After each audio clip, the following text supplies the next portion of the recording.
ভারত সরকারের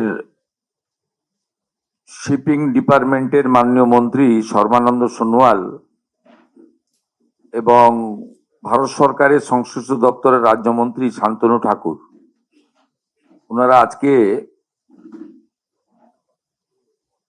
রাজ্য সরকারের সঙ্গে আমাদের শিপিং ডিপার্টমেন্ট এবং জাতীয় জলপথ দপ্তর inland waterways high level meeting হয়েছে।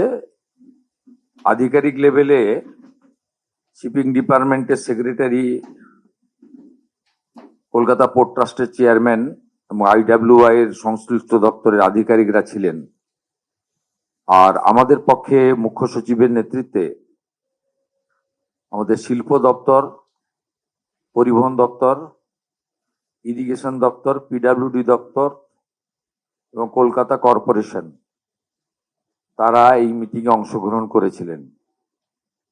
এছাড়াও বলাগড়ে যে প্রজেক্ট মাননীয় প্রধানমন্ত্রীর হাত দিয়ে শিলান্যাস হয়েছে, ওখানকার বিধায়িকা তথা পশ্চিমবঙ্গের রাষ্ট্রমন্ত্রী সুমনা সরকার ছিলেন, কাশীপুর বেলগাছিয়ার বিধায়ক রিতেশ তেওয়ারি, হলদিয়ার বিধায়ক প্রদীপ বিজলি এবং হাওড়ার বালির বিধায়ক সঞ্জয় সিংহ ছিলেন। তাদের এলাকার কিছু পোর্ট এবং শিপিং আমাদের জাতীয় জলপথ সংক্রান্ত কিছু বিষয় নিয়ে আমি এই প্রাথমিকভাবে কয়েকটা বিষয় উল্লেখযোগ্য আপনাদের মাধ্যমে পশ্চিমবঙ্গের জনগণকে জানাচ্ছি।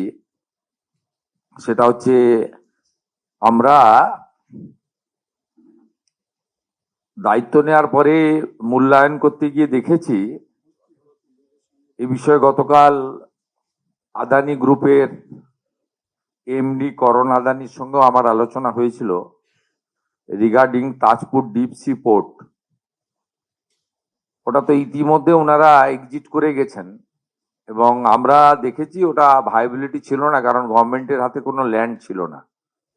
যে কথা বারবার এলওপি হিসেবে তখন আমি বলেছিলাম যে তাজপুর ডিপ সি পোর্ট কখনো দাঁড়াবে না যতক্ষণ না পর্যন্ত rail, NH connectivity, warehouse সহ অন্তত কয়েক হাজার একর জমি সংগ্রহ না হবে। ফাইনালি সরকার পরিবর্তন হওয়ার পরে আজকের এই মিটিং এ আমরা তার আগে আমাদের যে সংশ্লিষ্ট দপ্তর মাননীয় প্রধান সচিব আছেন বন্দনা যাদব, তিনি তার নেতৃত্বে যে টিম সিএস এর গাইডেন্সে, মনোজ আগরওয়ালজির গাইডেন্সে তারাও যে মূল্যায়ন করেছেন, তাতে তারা বলে দিয়েছেন যে ওখানে পোর্ট সম্ভবই নয়, মানে যেহেতু রাজ্য সরকার হাতে কোনো জায়গা নেই। মানুষকে আমরা আশাহত করছি না। আমরা আজকে নতুন একটা প্রপোজাল নিয়ে গিয়েছি। তাজপুর থেকে 10 কিলোমিটার দূরে দাদন পাত্র বাড়, যেখানে সল্টের পুরনো ফ্যাক্টরি ছিল, সেখানে 1700 একর ল্যান্ড রাজ্য সরকারের হাতে রয়েছে। আমরা এখন ওইটা নিয়ে এগোবো। আজকে আমাদের মিটিং এর এজেন্ডা এটা ছিল এবং মাননীয় মন্ত্রী সর্বানন্দ সোনোয়ালজি এনওসি এবং যদি রেভিনিউ শেয়ারিং এও আমরা রাজি আছি। আমাদের ভারত সরকার এবং পশ্চিমবঙ্গ সরকার যৌথভাবে ওইটা নিয়ে আমরা যেটা বাস্তবসম্মত হবে, 1700 একর জমি হাতে নিয়ে আমরা এগোবো। পরে জমি সংগ্রহ করা যাবে। প্রাথমিকভাবে এটা আমরা আজকের এখানে সিদ্ধান্ত নিয়েছি। আমাদের এখনো পর্যন্ত দেশে 17টি জায়গায় ওয়াটার মেট্রো রয়েছে। কলকাতা ওয়াটার মেট্রোতে যুক্ত হচ্ছে। এটি আমাদের আজকের মিটিং এ মাননীয় মন্ত্রী এটা কনসেন্ট দিয়ে দিয়েছেন এবং ভারত সরকার 17টি আমাদের রিভার লাইন বা সি বেসড সিটিগুলোতে যে ওয়াটার মেট্রো লেটেস্ট কেরালাতে হয়েছে, কেরালামে হয়েছে, সেখানে আপনার আমরা এই শহর হিসেবে আমরা 18তম শহর হিসেবে যুক্ত হচ্ছি ওয়াটার মেট্রো। এটা শিপিং ডিপার্টমেন্টের একটি ইনিশিয়েটিভ এবং গুড প্রজেক্ট, যেটা ইতিমধ্যে 17টি সিটিতে চলছে। সাগরমালা ওয়ানে আমাদের বিগত রাজ্য সরকার যুক্ত হননি, তাদের কেন্দ্রের কোনো স্কিমেই যুক্ত হননি, তার খেসারত বাংলার মানুষকে দিতে হয়েছে। এবং মুখ্যমন্ত্রীর সভাপতিত্বে যে কমিটি তৈরি করার নির্দেশিকা ছিল, কমিটিও তৈরি হয়নি। আমরা সাগরমালা ওয়ান তো মিস করে গেছি, ওটা ক্লোজ হয়ে গেছে। আমরা খুব খুশির খবর পেয়েছি গতকালই মাননীয় প্রধানমন্ত্রী নরেন্দ্র মোদীজির অনুমোদনে সাগরমালা 2 আমাদের অনুমোদিত হয়েছে দেশে। সেখানে আমরা যুক্ত হওয়ার সিদ্ধান্ত নিয়েছি এবং মুখ্যমন্ত্রীর নেতৃত্বে এই সাগরমালার যে প্রপোজাল, এটা আমরা তৈরি করব এবং 22,700 কোটি টাকার প্রপোজাল আমাদের 5 বছরের জন্য আমরা রেডি করব। এই ফিনান্সিয়াল ইয়ারেও কতগুলো প্রজেক্ট হবে। এই প্রজেক্টের মধ্যে port connectivity, coastal shipping, inland waterways, coastal community development, coastal fishing infrastructure. আমাদের সাগর কাকদ্বীপ নামখানা থেকে শুরু করে নয়াচর থেকে হয়ে আমাদের খেজুরির তালপাটি থেকে আপ টু উড়িষ্যার বর্ডার উদয়পুর পর্যন্ত যে কোস্টাল ফিশারম্যানরা যে কষ্টে আছেন, তাদের ওখানে coastal fishing infrastructure, island development, যেমন আমাদের সন্দেশখালী হিঙ্গলগঞ্জ থেকে শুরু করে গোসাবা বাসন্তী, ঝড়খালি, বকখালি ইত্যাদি নয়াচর যতগুলো কোস্টাল দ্বীপ আছে তার ডেভেলপমেন্টও এর সঙ্গে করা যেতে পারে। আমাদের কালকে প্রশাসনিক রিভিউ মিটিং এ কলকাতার মেয়রও তুলেছিলেন, অনেক বিধায়কও তুলেছিলেন, আন্ডারগ্রাউন্ড টানেল অ্যাক্রস হুগলি। এটা মূলত এনএইচ এর কাজ, কিন্তু কলকাতা পোর্ট ট্রাস্ট বা শিপিং ডিপার্টমেন্ট এনওসি দিতে রাজি হয়েছেন। আমাদের 44টা জেটি, নতুন জেটি তৈরি হবে, তার এনওসি এতদিন ধরে শ্যামাপ্রসাদ মুখার্জি পোর্ট ট্রাস্টের কাছে পেন্ডিং ছিল। তারা আমাদের 41টা এনওসি আজকেই দিয়ে দিয়েছেন, আর 3টে এনওসি আন্ডার প্রসেস আছে। আমাদের বিচ রেস্টোরেশন কপিলমুনি আশ্রম সাগর আইসল্যান্ড, সেটা নিয়েও আমাদের যে অনুরোধ ছিল সেটাও পোর্ট আমাদের শিপিং মিনিস্ট্রি মেনে নিয়েছেন এবং আমাদের সাগর যে কপিলমুনি আশ্রম রয়েছে, গঙ্গাসাগর মেলা, তাকে আমরা আন্তর্জাতিক স্তরের মেলা করার জন্য পরিকল্পনা এখন থেকে শুরু করলাম। এবং এখানে পোর্টের যে ড্রেজিং সংক্রান্ত বিষয়ে ওনাদের সহযোগিতা দরকার, সেটা আমরা সিদ্ধান্ত নিয়েছি। বলাগড়ে পোর্টের কানেক্টিভিটি রোড এবং আরবি ইতিমধ্যে কাজ শুরু হয়ে গেছে। এর পরের পর্যায়ে কাজ শুরু হওয়ার জন্য টেন্ডার ইত্যাদি প্রসেস IAWY তারা শুরু করছেন। সেক্ষেত্রে বলাগড়ের বিধায়িকা তথা মাননীয় রাষ্ট্রমন্ত্রী সুমনা সরকার 2.5 কিলোমিটার ভাঙন নিয়ে উল্লেখ করেছেন। সেই 2.5 কিলোমিটার ভাঙন রোধে শক্ত প্রোটেকশন, খুব কংক্রিট প্রোটেকশন দেওয়া হবে। আর 45 কিলোমিটার স্ট্রেচ ড্রেজিং এরও সিদ্ধান্ত নেওয়া হয়েছে। কলকাতাতে আমাদের ওইটা দেন, বইটা বইটা কলকাতাতে আমাদের, তার আগে আমি বলে দিই আপনাদের, ওই এক মিনিট, এই 6টা ঘাট তৈরি হচ্ছে: বাগবাজার ঘাট, আহিরিতলা ঘাট, শোভাবাজার ঘাট, মল্লিক ঘাট, বাবুঘাট, রামকৃষ্ণপুর ঘাট এবং বান্দা ঘাট।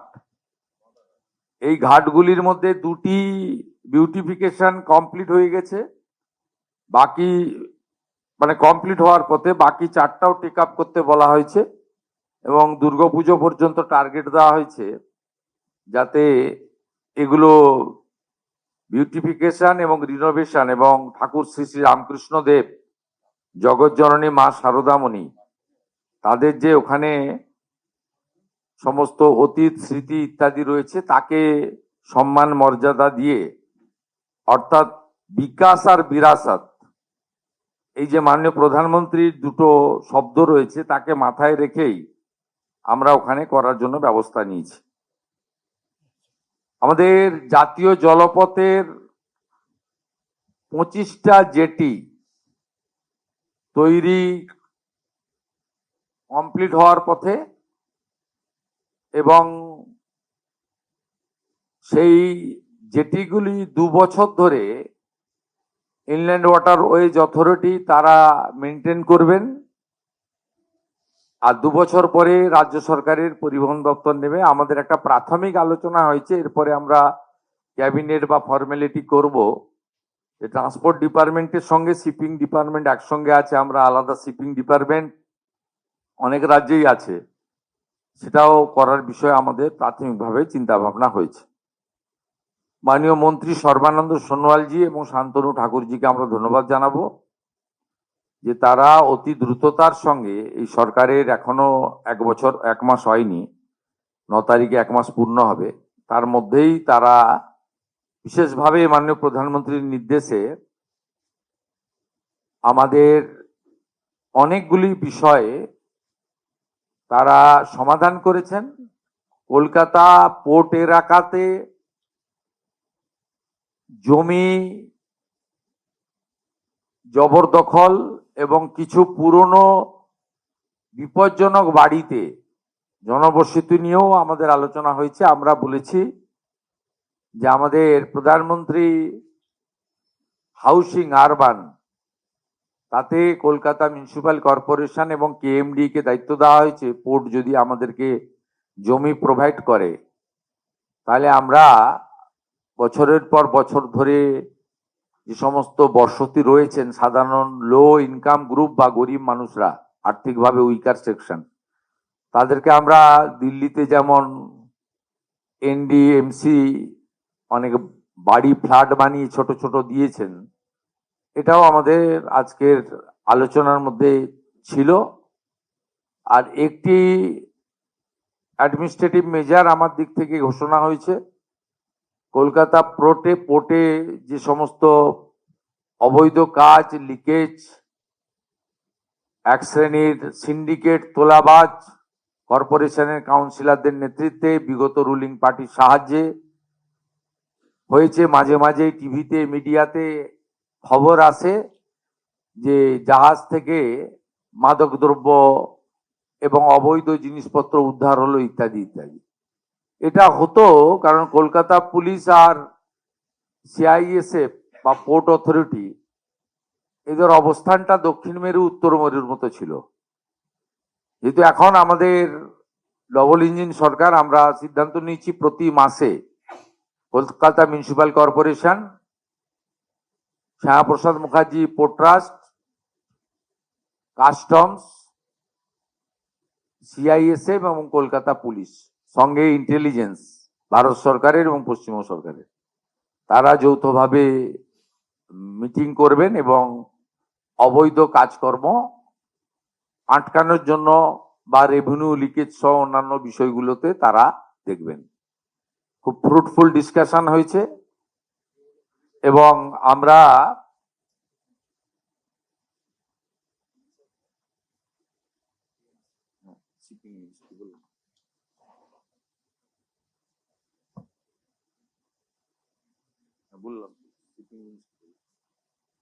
আমাদের মাইনর পোর্টের ডিপার্টমেন্টের জন্য আমি একটু আগে বলেছি আপনাকে, অনেক রাজ্যেই আছে, কিন্তু সবচেয়ে বেশি কাজ গুজরাটে হচ্ছে। ওনাদের নিজস্ব অসংখ্য মাইনর পোর্ট রয়েছে, উড়িষ্যাও অনেক পোর্ট করেছে। তা আমাদের এখানেও আর মেরিটাইমের এখানে যে ট্রেনিং ইনস্টিটিউট গুলো রয়েছে তারা কার্যত নন ফাংশনিং। আমরা এক্ষেত্রেও মেরিটাইমের যে সমস্ত ইনস্টিটিউশন রয়েছে সেটাকে আমরা টেক আপ করার ব্যবস্থা করছি। আর আমাদের ঘাট রেস্টোরেশন এবং বিউটিফিকেশন ইন কলকাতা এবং হাওড়া, এখানেও বলা হয়েছে আমাদের বালির বিধায়ক সঞ্জয় সিং 8টি ঘাট নিয়ে বলেছিলেন, যেটা মানে শ্যামাপ্রসাদ মুখার্জি পোর্ট ট্রাস্ট বিগত দিনে পরিচালনা করতেন। বর্তমানে রাজ্য সরকার বা কেন্দ্রীয় সরকার কেউই পরিচালনা করছেন না। সে বিষয়েও আমরা কার্যকর সিদ্ধান্ত নেওয়ার জন্য সংশ্লিষ্ট দপ্তরকে সিদ্ধান্ত নিয়েছি। শুধু আলোচনা হয়েছে তা নয়, আমাদের এই আলোচনার মধ্যে ল্যান্ড রিলেটেড, এনওসি রিলেটেড এবং সেন্ট্রাল স্টেট কোঅর্ডিনেশন রিলেটেড অনেকগুলো সিদ্ধান্ত কার্যকর হয়েছে এবং প্রত্যেকটা কর্মসূচি, প্রোগ্রাম, ডিসকাশনের ক্যালেন্ডার বানিয়ে দেওয়া হয়েছে।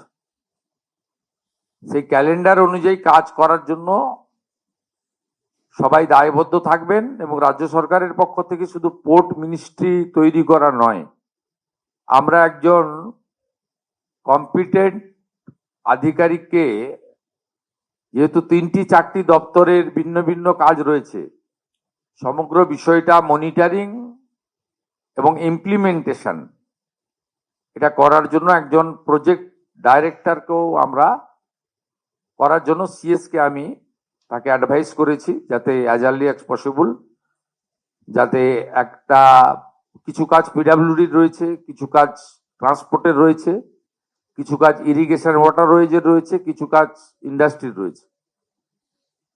সেই জন্য একটা নোডাল অফিসার অর্থাৎ ডিরেক্টর আমরা বানাতে বলেছি, যাতে দ্রুত আমরা 3 মাসের মধ্যে কিছু কার্যকর রেজাল্ট পেতে পারি এবং এই অর্থবর্ষে আমাদের আজকে যা ডিসকাশন, পরিকল্পনা, ভাবনা, স্বপ্ন সেগুলো বাস্তবায়ন করতে পারি। Thank you. हिंदी है ना? आज हमारी सेक्रेटेरिएट में honourable union shipping minister Sarbananda Sonowal ji और minister of state Shantanu Thakur ji, उनका पूरा जो डिपार्टमेंट है under the leadership of the secretary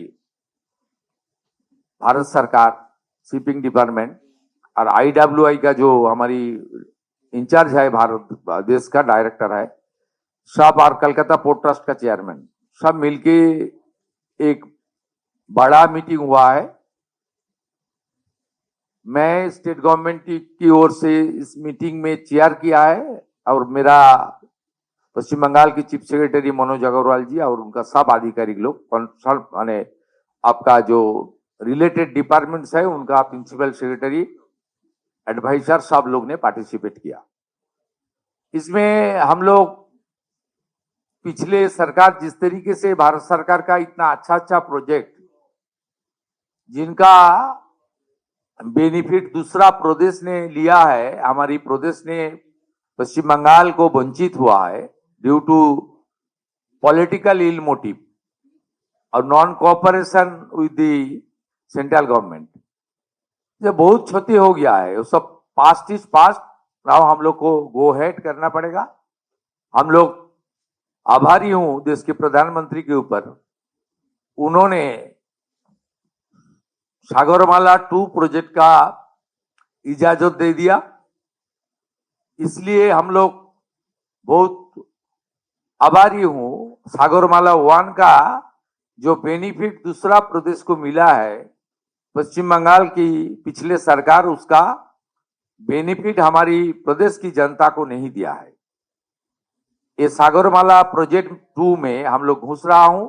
chief minister का लीडरशिप में एक कमेटी बनेगा और 22,700 करोड़ का एक हमारी प्लानिंग विद डीपीआर हम लोग सबमिट करने वाला है। और सेकेंड, हमारी जो बहुत दिन से पिछले 10 साल से बीजीबीएस हुआ, बहुत भाषण में आया ताजपुर पोर्ट, लेकिन आज हम लोग खुलासा किया। मैं जब पूछा जिसमें आपको डीपीआर बनाने के लिए, आपको जो प्लानिंग डिजाइन बनाने के लिए कितना एक्सचेकर से खर्च हुआ, कम से कम 30 crore rupees spent by the state government, Didan state government.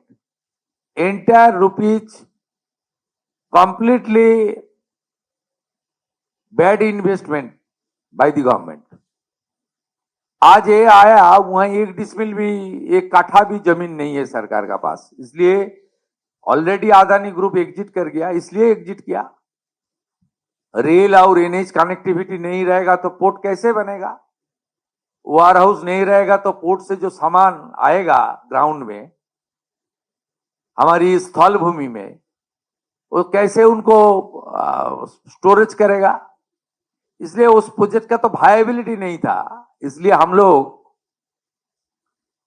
10 kilometre बगल में दादन पात्रोबाड़ है, जो हमारी ईस्ट मिदनापुर का कोस्टल बेल्ट में आता है और रामनगर 2 डेवलपमेंट ब्लॉक के अंदर आता है, कालिंदी ग्राम पंचायत के अंदर आता है। वहां हम लोग ऑल्टरनेट प्रपोजल खड़ा किया, जहां 1700 एकड़ लैंड हमारी इंडस्ट्री डिपार्टमेंट का पास है, वहां ही होगा।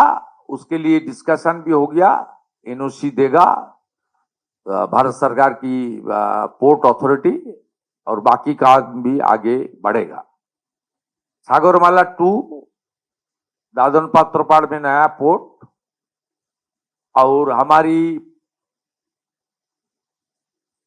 बाकी जो इनलैंड वाटर रोएज का 25 जेटीज, कलकत्ता का 6 हमारा घाट जो है, जो हिस्टोरिकल घाट है, उसमें ब्यूटिफिकेशन, रिनोवेशन, और हमारी टनल उनका एनएच के लेकर बात करना, और हमारी साकराइल से गार्डन रिच तक रोरो सर्विस, उसके सब प्लानिंग डिस्कशन, बहुत सारा डिस्कशन हुआ। लंबा तो प्रेस मीडिया में बोलने के, विराट लंबा मीटिंग भी हुआ। बहुत हर बिंदु में हम लोग डिस्कशन किया, डिसीजन लिया। इम्प्लीमेंटेशन के लिए एक कैलेंडर भी बना लिया। और कोलकाता पोर्ट के अंदर जितना भी सिंडिकेट राज, इलीगल एक्टिविटीज, रेवेन्यू लीकेज, गुंडागर्दी, माफिया राज, ये सब बंद करने के लिए police, CISF, Calcutta police, CISF, port authority, customs authority सब मिलके काम करेगा। ये बहुत सारा डिसीजन हुआ। कोलकाता और हल्दिया पोर्ट का जो जमीन है उसको इंक्रोचमेंट लेकर भी बात हुआ, और हल्दिया में जो फर्टिलाइजर जो इंडस्ट्री है, उसमें पोर्ट से लैंड का प्रोविजन वो लोग दिया है, अलॉट किया है, उसको काम के ऊपर भी डिस्कशन हुआ है। और अनयूज जो लैंड है उसको किस तरीके से खास करके हल्दिया में नया इंडस्ट्री के लिए यूटिलाइज किया जाए, इसके ऊपर भी एक टीम बनाया गया। इंडस्ट्री सेक्रेटरी और पोर्ट का चेयरमैन का नेतृत्व में हल्दिया डेवलपमेंट अथॉरिटी और दूसरा सारा डिपार्टमेंट भी उसका साथ रहेगा। और कोलकाता में एक बड़ा पोर्ट की ओर से, श्यामा प्रसाद मुखर्जी पोर्ट की ओर से एक म्यूजियम बनाने का बाद भी डिसीजन भी आज हो गया। उसमें कलकत्ता का जो ओल्ड हिस्ट्री है और हमारी सांस्कृतिक आध्यात्मिक जो पुराना इतिहास है उसको भी उजागर करने का काम, उसको सही मायने से हमारी संस्कृति को यहाँ म्यूजियम के अंदर रखने के लिए भी बहुत बड़ा डिसीजन हुआ है। धीरे धीरे ये काम हम लोग आगे लेकर पूरा करने का काम करूंगा। इसके लिए एक time bound stipulated, with in stipulated time, एक टाइम बाउंड प्रोग्राम हम लोग बनाया, जिसका कैलेंडर भी बनाने के लिए क्या है। Finally West Bengal government is ready to set up a minor port ministry, जो दूसरा प्रदेश में है, बंगाल प्रदेश में, पश्चिम बंगाल प्रदेश में नहीं था, उसके ऊपर ये हम लोग कर रहा है। Thank you. एबीपी आनंद एगिए थाके एगिए राखे।